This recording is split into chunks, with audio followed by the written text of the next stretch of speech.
दोस्तों हरे कृष्णा बाई अंजू तेल चैनल में आपका स्वागत है। मैं आज आपको महालक्ष्मी व्रत की कथा सुनाने जा रही हूँ। ये व्रत अश्विनी मास की कृष्ण पक्ष की अष्टमी को किया जाता है। बोलो माता लक्ष्मी जी की जय। महालक्ष्मी व्रत जय व्रत राधा अष्टमी भाद्रपद शुक्ल पक्ष की अष्टमी से आरंभ होकर अश्विनी मास की कृष्ण पक्ष की अष्टमी तक चलता है। इस दिन लक्ष्मी जी का पूजन का विधान है। व्रत विधान: लक्ष्मी जी की मूर्ति को स्नान कराकर नए वस्त्र पहनाए जाते हैं।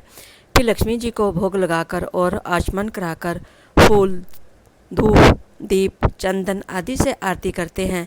प्रसाद को आरती के बाद वितरित किया जाता है।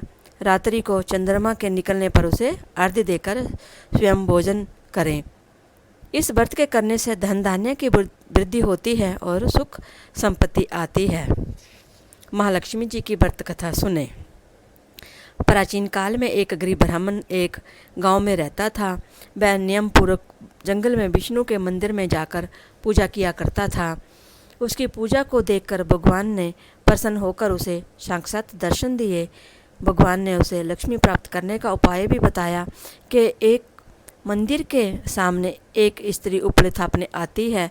सुबह आकर तुम उसे पकड़कर अपने घर चलने का आग्रह करना और तब तक ना छोड़ना जब तक वह तुम्हारे साथ चलकर रहने को तैयार ना हो। वह मेरी पत्नी लक्ष्मी है। उसके तुम्हारे घर आते ही तुम्हारा घर धन धान्य से पूर्ण हो जाएगा। इतना कहकर भगवान विष्णु अंतर्ध्यान हो गए और ब्राह्मण अपने घर को चला गया। दूसरे दिन वह सुबह 4 बजे ही मंदिर के सामने जाकर बैठ गया। लक्ष्मी जी ऊपर थापने आई तो उनको ब्राह्मण ने पकड़ लिया और अपने घर चलकर रहने की प्रार्थना करने लगा। लक्ष्मी जी समझ गई कि यह सब विष्णु जी की करतूत है। तब लक्ष्मी जी बोली, तुम अपनी पत्नी सहित मेरा 16 दिन तक व्रत करो।